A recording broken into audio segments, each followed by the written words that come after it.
Welcome to the World Builders Anvil, episode 325. Today's topic: how your world should speak to your message.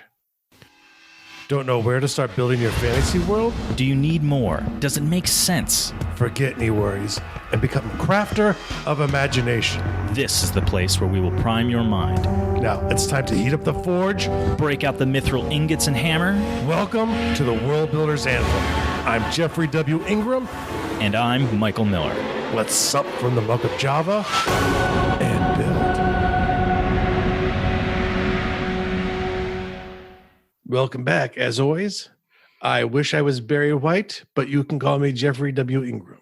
And sending you in the dulcet tones from your easy listening station, I am Michael Miller. That's right.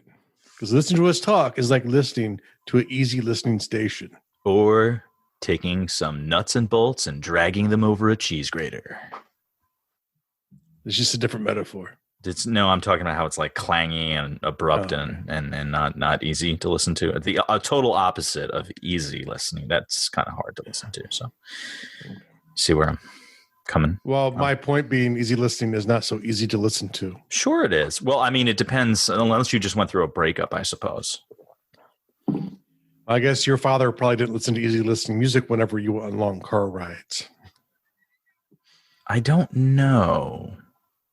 It's been a long time since I love my father. He has many strong traits.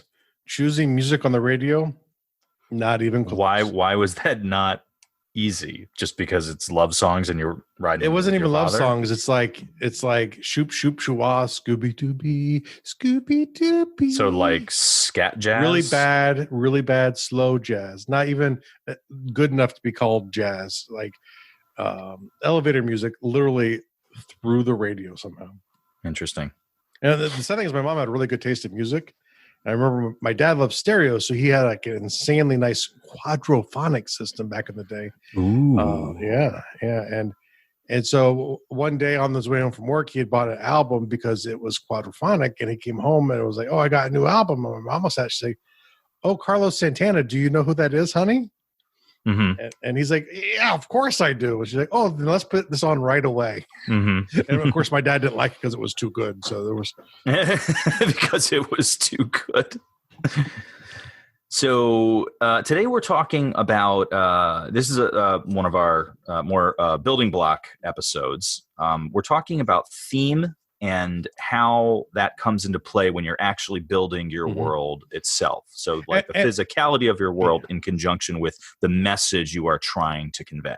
Yeah, so beyond the worlds, the setting pieces you choose help tell a story. You know, if you don't want to cover religion, but all of your scenes take place in temples during church services, it might come across in a different way. Mm-hmm, mm-hmm. But I'm also thinking of like like a basic like let's talk real basics here. Let's say you've got like the warrior's journey, right? And every place he goes to is a paradise and easy to traverse. Like, oh, I'm just going through, oh, this is a nice wooded area and the weather's lovely. And then I'm going through like a tropical island and there's not really any creatures to deal with. This is not a struggle. This doesn't convey and go along with this is a warrior who's having a tough time becoming a hero. Yeah. It should reflect that in some way. But also before we even get to that point, we need to ask ourselves, what is our message? Yeah. And this is something that we like to talk about in general, and for me, I usually have multiple messages I try and convey. It's not as simple as a message, but there's typically an overriding theme, as people like to call it, in stories. And it's kind of good because it helps give you direction. It helps you choose the types of geography. Because, imagine if during the Lord of the Rings, he had described Mordor as being very much more like visiting Tahiti. The last part of the journey of the Lord of the Rings would have been completely different if this had been a Tahiti-like island, which by all accounts had very friendly natives, unlike some other islands in the middle of nowhere. But and it was a paradise. The people didn't really working harder than they had to because there was food all around them. There was an abundance, So if Mordor had been that way, one, I'm pretty sure, I'm sure there still would have been a warrior aspect to the orcs, but it would have been a little bit more chill, I imagine. Mhm. Or at least it would seem fake to people. Even though, sometimes truth and reality are harder to believe than fiction because people would tell you to stop that because it makes no sense. And for people, we need to be hit over the head.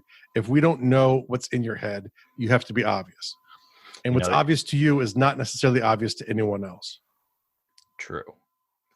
Some other examples that I have written down here, and I want credit. I did show notes today. I know it's only been once in the past year and a half, but let's see if you can follow your show notes. See if we can follow mine. But I sent them to you an hour ago as opposed to like a moment ago before the show starts like you do to me. So there's that. I was watching my son, though. So that doesn't matter. It does count. I sent it earlier than you sent them. Yeah, that's right. Boy, go play on the railroad tracks. Daddy's reading show notes. It's not the point. So like Dune. So Dune, there's very much struggle in the story, the first story in the Dune saga. And that's reflective in the cultures in the world. I mean, it's a desert planet where water is more valuable than anything. Yeah, and I think that's super important, because I think one of the themes I kind of took from Dune, I'm no Dune expert by any stretch of the imagination, but I do like the story, is it was a battle over resources, which is so often the story of war. Yep. And so the resource that they were having war over was not the water, but it was on the same world. Yeah. But the world, this desert world where so little water ever fell, made a perfect setting for a story where you're having a war over a resource, because that's so often why wars are fought, is over the control of resources. I have another example here. I wrote down Wonderland and Oz, which is all just like wonder and escapism, so much different than the world the main characters come from. Yeah. Obviously they're fish out of water tales, but also this whole concept of wonderment and escapism, right? Yeah. So getting back to like, what is your message? You really want to think about that. It's one thing just to be like, you know what, I want to create a world and sit down and say, oh, this would be cool for a world. This would be cool for a world. And you know what, I'm going to write a story. But think about, what is your underlying message? What do you want your reader, player, consumer to get from it? Sometimes it's real simple. Sometimes it's a small thing like, hey, life is hard, or be generous. Like, it could be a very, very small thing. Yeah. I tend to go with like 2 or 3, just like what Jeff said. Usually there's like a very brief, like 2-word, 3-word theme, like be kind, be generous, or, something like that. And then the subtext, I have like a sentence or like an explanation, like that's like going to be the theme of the story or book. And that's what I'm running with. So from those 2 perspectives, what should the world look like? Now, sometimes the world looks opposite of the theme so that the theme shows up, obviously. Yeah. Sometimes, because how much harder is it to be generous in a world of harshities? Right. I'm pretty sure that's a word. In a world of abundance, it's easy to be generous. And the generosity might not seem all that significant because, like, I can give you this food. Well, that's great, but I have all this food over here too, so I don't need the food you're giving me, but that's kind of you. Whereas if you live in a world that is all Mordor, and someone says, I have fresh fruit for you. Yeah. Imagine how generous that is. I mean, yeah, exactly. I think in the Grapes of Wrath, it speaks a lot more to people who are generous. Good reference. In the Great Depression, it's a tough time, and a lot of times people are forced to. They can't be generous, so they force you along. You get out of our property on your way out to California way. You just get your way out there, and they don't want you there either. Because there just isn't enough, and once again, it's this desolate scene. So any moments of generosity tell you more about the character and probably about what's really important in life. And the opposite would be in something like in the Roaring '20s, where it's a time of abundance. Greed shows the despicableness of people, right? So if you're greedy when there's abundance, imagine what you're like in the Grapes of Wrath, right? To bring 2 time periods together as well. So So think about what your message is. What do you want the reader to come away with? And I mean, that should have a bearing on the physical characteristics of your world, what they can be, what they should be, as physical metaphors for conflicts that the characters are going to deal with, or just general conflicts within the confines of the world and the story. It's like some of the themes I like to hit up. I like to keep them very base. Themes can't be complicated because you're trying to give an idea to someone. So, you're incepting them. Yeah. Are you sure? You are. Yeah. I think so. But the idea is, it's like, like an overall theme, is going to be something that you want people to expect, so it's good versus evil. Right. So, and that's what I like to present to people. So like, if you engage my stories, a lot of times it will appear like you are the good guy against the side of the bad guy. But now a lot of times if you shift off the perspective of the story, which I like to force characters to do, and they see it from a different angle, it doesn't mean that their side's necessarily wrong, but it loses its cleanliness. It's easy to believe, you're right and just in a war when you're fighting against the Nazis. But or as I like to call them, the go-to pop culture bad guy. Yeah, that's just ruin them, because they're so vile. It's easy, right? But the thing is, most wars, you try and make your enemy appear like Nazis to get people willing enough to fight them. Even in an autocratic state, the people you put in the army have to have a reason to fight. It's like during the French Revolution, there were stories early on, the peasants just were not trained in military matters. All of the European monarchs wanted the French Republic to go away. So even though they had this just cause, and I'm sure if you looked at the propaganda of the day, it's about fighting for liberty, right? But at the back ends of battlefields, they had rows of guillotines. And that was a message to their troops that if you flee from this battlefield and we catch you, your head will be chopped off before you get away.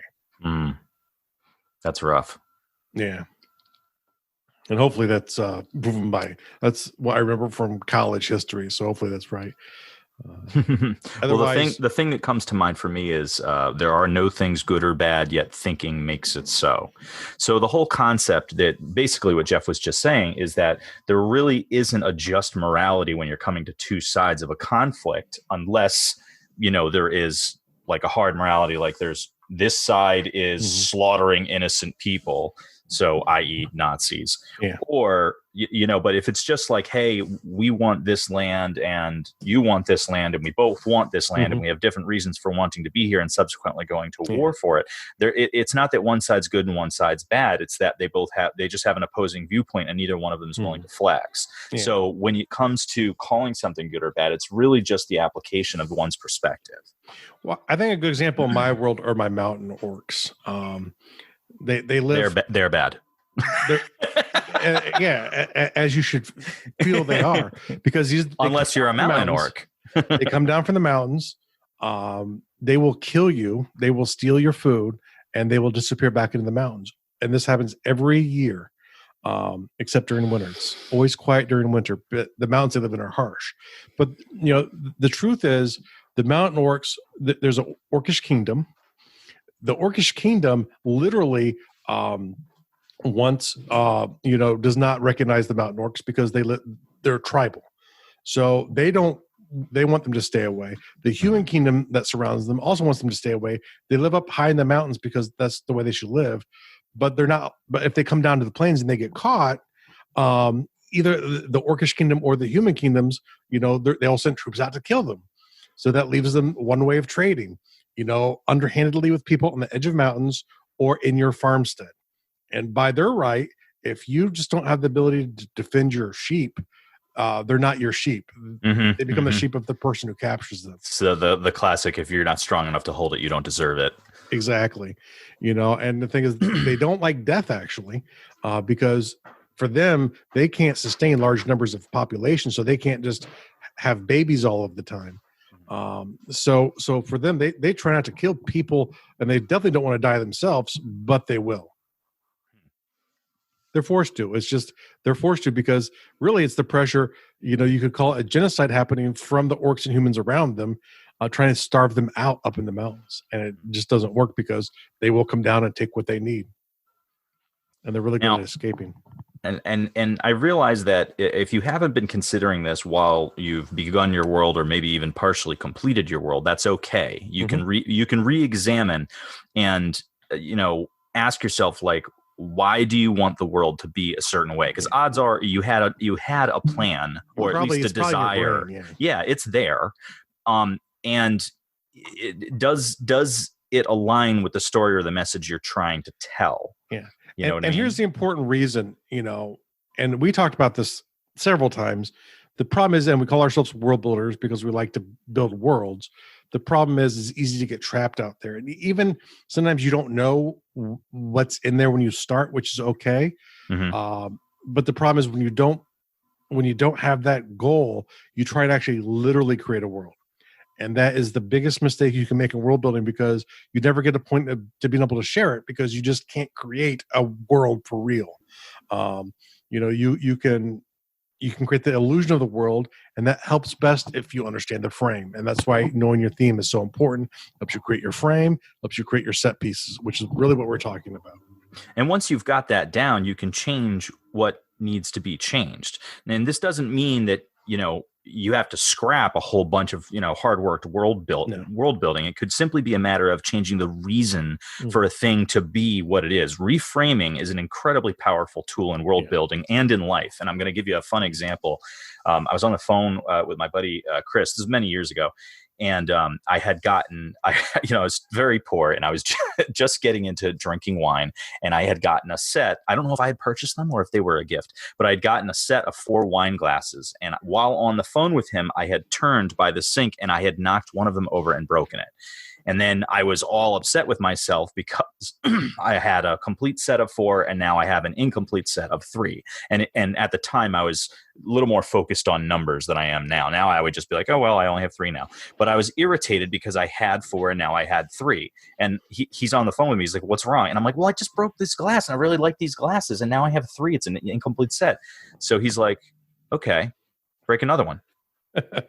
And I just smiled and laughed, and I grabbed one of them and really forcefully threw it down into my garbage can, where it just shattered in the garbage can, and I felt better.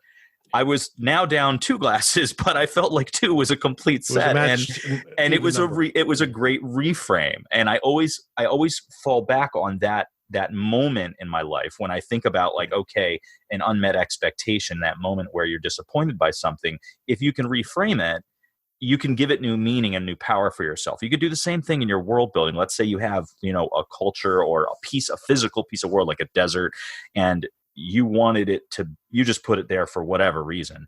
But now you've discovered what your theme is, and you've really ironed out what your message is. And this desert doesn't quite support that. Well, you can still make it support that. Just give it another reason for being. Yeah. Just give it a different, purpose. And one of the great things, even if you share what something's about, if in the stories and if in reality there have been no actual witnesses, it's like the tree that falls in the forest. It does make sound, and people will have, like, they will maybe describe how that sound is, but then when you hear it, it's different. It's kind of like gunfire. We've talked about this on the show before too.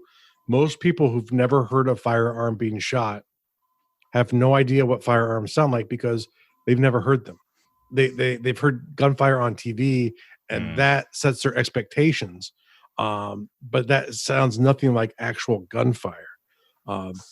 So the thing is, I think a lot of people probably would not react like it's gunfire unless they've heard gunfire before. They might look over in the direction and go, "What's that?" But they might not realize what it is, which is a good thing, I guess. If you don't know what gunfire sounds like. But the thing to keep in mind is it's perception. And I like using this myself, because it's like, until someone's visited something, until it's real, it's possibly the propaganda. Usually you take this point of view of, where the culture of where your story starts. And that kind of informs all of the other cultures, all of the other countries. But, you should almost always not make that real when people go to it, when people interact with it, because that's just the way life is, right? Imagine being in like, America during the 1800s and going to China. People would have no, people's minds, especially if they were uneducated, would have been blown, with the grandeur of a lot of this stuff in China, because, their idea of Chinamen were like these savages. They would have probably more, someone from the Wild West probably would have not been shocked if Chinese people lived in teepees, if they weren't educated, obviously. So, the thing to keep in mind is, just because, and even if people have talked about and have reasons to believe stuff, doesn't need to be true. And my favorite one here are dwarfs. In my world, dwarfs seem very much the same as dwarfs in any other world. Gruff, at a first rude, glance. Gruff, rude.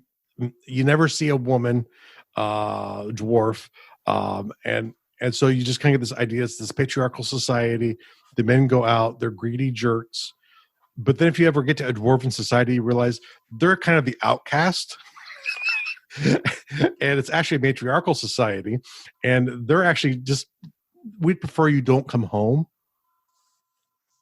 You're not necessarily. You mean the ones that you do. The ones see. that the humans know and who've met. They are the stereotypes in my worlds. The stereotypes, of the rude male dwarf are the ones who aren't accepted in dwarven society and who are banished out. And that's the reason why most of the race of the world don't like dwarfs. The dwarfs are busy doing their own thing. They don't have time for humans. So, if humans come to them, they would be shocked because it's kind of what they think, but it's completely the opposite. So, and that's just the way I like to do things. It's like, that's where I love having the stereotypes in my stories, because people can grasp onto it. They meet a dwarf in a story of mine, he will make perfect sense. But, if I ever go to a dwarven thing, it will seem completely alien to it. And it doesn't make the world building bad or wrong. The problem is people are dealing with the information they know, and the stories are building up around those people because that's who most humans have interacted with. They don't know any better. So when you are building your world, remember the biggest trap is always getting in the cycle of revisiting, re-editing, and you haven't got your story yet. So the thing is, think of the themes that you want from your story or frame at the beginning, and use that. And even if you come up with stuff, it doesn't mean it's locked in. There will maybe be a seed of truth in it, but you can make it different until it's been witnessed, until the truth has been witnessed by the participants. So don't be worried if you have stuff that's a little bit off of where you think it should be for your theme. And don't be worried if it's actually off in general, because life is that way. That's the ultimate theme, is life is never quite correct. So to kind of go back here, when you're sitting here and you're starting to create your world, or if you've gone through, take time to figure out what is your world and theme. What's the messages there? What are the physical characteristics that, if they show up in your world, would help support your themes and your messages? Once you have them down, re-examine them, make sure that they fit, or there's a way that they still work in, even if they're one-off.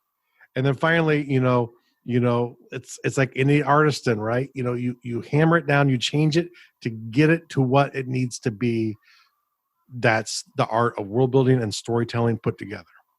And we could go on and on. We've certainly both done this with some of our own projects where, we had something that we intended to be a certain way, and then you're like, this doesn't quite fit, and you have to be willing to let go. Because you have to be willing to throw the baby out with the bathwater.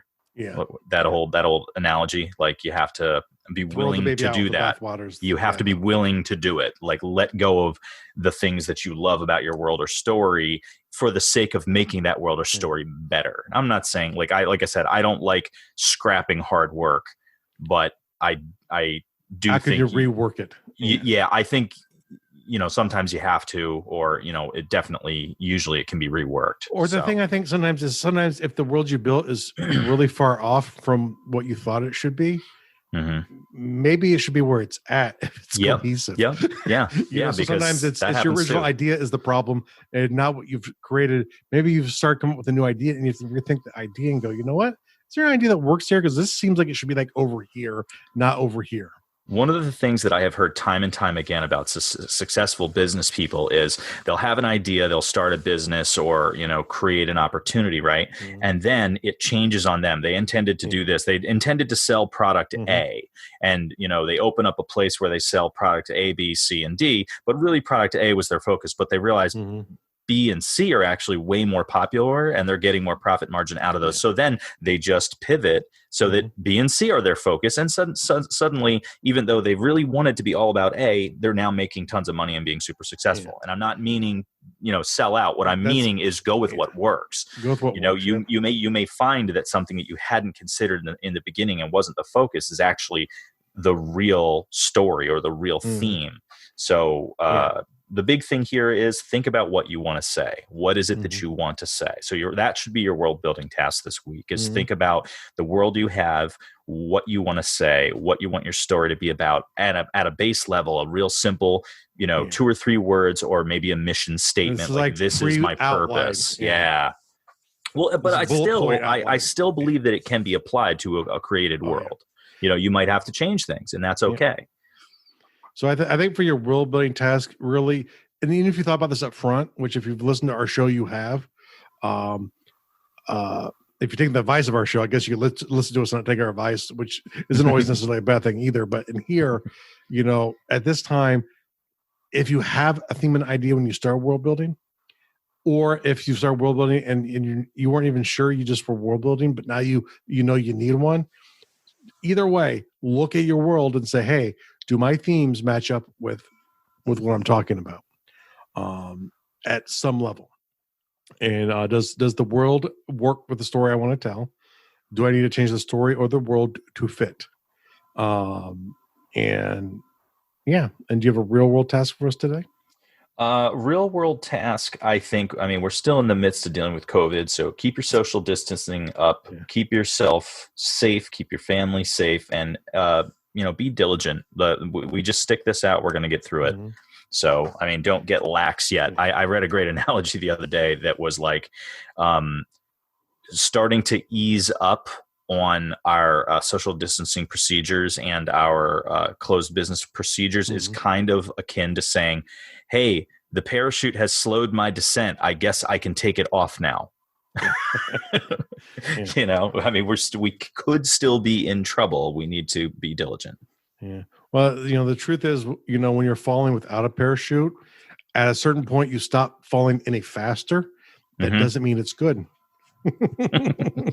And now I want to leave us this week with the piece of wisdom. All right. I want you all to take this to heart because this is how wise I am. All right. And a wise man once told me this: shop smart, shop as smart. Shop as smart. Thank you so much for listening to the World Builders Anvil. We would love it if you would share the World Builders Anvil with 2 of your friends. And so would they. If they are unfamiliar with podcasts, then you get to introduce them to the wonderful world of podcasting. Take them to Stitcher or iTunes, or best of all, just send them to our website, www.gardul.com. That's GARDUL.com. Now strike while the mithril's hot.